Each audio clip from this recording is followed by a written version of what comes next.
What it do, everyone? I am not a LARPer. Earlier this week, we got our first official full-length trailer for Avengers Doomsday, and honestly, I felt nothing. You need to leave! Okay, that's not entirely truthful, but the MCU has been too inconsistent for me to really be invested in what they're trying to set up here. It's also worth noting I'm a DC fan first. My comic collection is at least 80% DC related, so naturally, it takes a bit more effort for me to get excited for Marvel projects that aren't Spider-Man or Wolverine. Avengers movies haven't necessarily failed me yet, but the hype for Doomsday feels incredibly fabricated and just non-existent. The displeasure many have been feeling with the MCU recently hasn't been hidden in the slightest. It feels as if every other movie is good while the others are bad. With Phase 4 and onward, it was just jarring to see this pattern, especially since the good in these projects reached higher highs than the Infinity Saga, while the bad projects reached an inconceivable rock bottom. Can you see me? Floating hit alert. We like ice cream like every child should. I am not a dick! It also goes without saying that the multiverse aspect of the saga has been poorly utilized. While I personally don't believe it ended in a very good way, I think Peacemaker Season 2 used the multiverse in a much better way than any MCU project. The difference here is that Peacemaker used the multiverse to tell a deeply personal and traumatic story for Chris, showing that the grass isn't always greener on the other side. Whereas in the MCU, it was almost entirely utilized to feature cameo fests, or, in all honesty, it often felt like that one South Park multiverse special. Oh my god! Whoa! Oh god, it's so weird! It's a wool! No shorts! Now I'm wearing shorts! Finally, it's also worth mentioning the shift in direction for this saga. Originally, Kang was set up to be the next Thanos. The concept of Kang was set up in Loki, where we got our first look at Jonathan Majors as a character. It was apparent from the first look that he ate in this role. I think most fans were still optimistic at this point in time, but then eventually came Ant-Man Quantumania, where this hype quickly fizzled out. This movie was a new low for the whole franchise and featured what was meant to be the main villain of the saga being taken out entirely by an army of ants. Then, it also didn't help that Jonathan Majors allegedly beat his wife. So as soon as the verdict found him guilty, Marvel wasted no time and shifted gears, leaving Kang in the past and setting up the future on Doom. The planned Avengers Kang Dynasty was inevitably scrapped and pushed back until finally at San Diego Comic-Con in 2024, it was revealed that Avengers Doomsday would lead to the Avengers fighting Dr. Doom, led by none other than Iron Man himself, Robert Downey Jr. Certainly, a controversial and seemingly desperate play by Marvel, but hopefully it ends up working out for them. While I mentioned the Doomsday trailer didn't really do much for me, the main takeaway with everything Doomsday related is that Doom has so much damn sauce to him. Even just the brief appearance of him in Fantastic Four had so many people in my theater getting excited.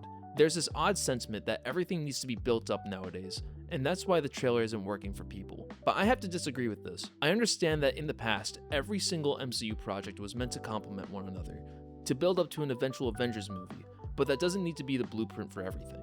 I think if they want to make a movie with a certain villain and ensure that it's a big event, they can just make a damn good movie. And from the looks of it, Doom looks like a damn good villain.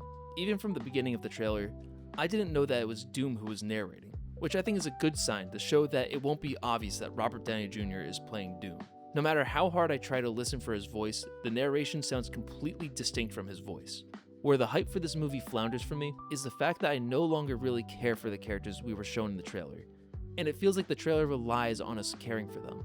A beat in the trailer that started to sound my alarm bells was the Shang-Chi and Gambit fight. This is our first time seeing Shang-Chi in 5 years, and the first time seeing Gambit since Deadpool and Wolverine, who we have no real connection to other than that he's a goofy guy. In this brief little fight scene, we already see a little pause, which is something that MCU does way too much. They leave room for applause in big moments which can end up drowning out the movie in the long run. This is actually something I loved about The Odyssey. In that movie, there were constantly these huge moments that would come and go with little room to think about what happened. During these moments in that film, I couldn't help but think back to the awkwardness of moments in No Way Home or even Endgame, where there were dramatic beats in a scene that were clearly stopped to give audiences time to clap. While both of these are movies I genuinely love, those are moments that make me roll my eyes a bit and think about how they could have been done differently. I know I'm rambling a bit, but I'm scared that Doomsday will be stuffed with moments like these. With an insufferably large ensemble cast of characters, spanning decades of Marvel movies, and featuring characters that we haven't seen in decades, I can only imagine how much stop time is reserved for each one's introduction. On top of that, it will feel even more insufferable if there's clapping moments for characters we have no affinity for. Can you imagine Monica Rambeau's introduction after the Marvels, and if she stops the movie for applause? Or honestly, Gambit too, someone whose introduction was already slowed down for clapping.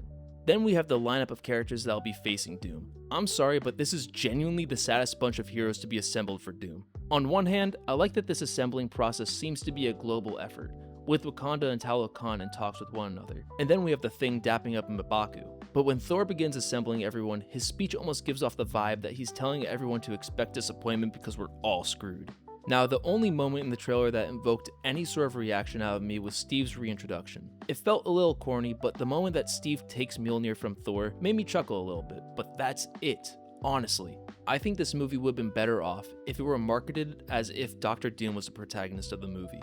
That was a big takeaway from Infinity War. The fact that Thanos was low-key the protagonist. With the state of the MCU, I think that might have been the best move. Hell, it's sad to sit here and see people say that they're sick of seeing characters like Sam Wilson or Ant-Man, but that's the unfortunate truth. They lack substance now. Aside from all of this, there are a ton of questionable decisions made along the way. Apparently, Doom's #1 focus in the movie is Steve Rogers.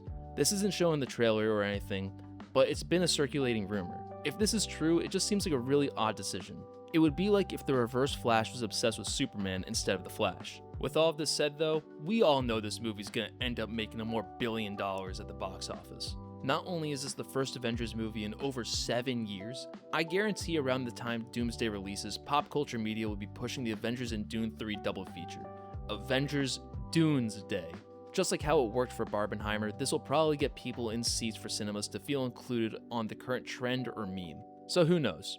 I'm really hoping that the soft reboot that comes after Secret Wars fixes the current holes in the MCU and brings back the previous love I had for this shared universe. But anyways, I just need to yap about that. Hopefully it doesn't get announced that this 2-parter gets extended to a 3-parter this weekend at Comic-Con.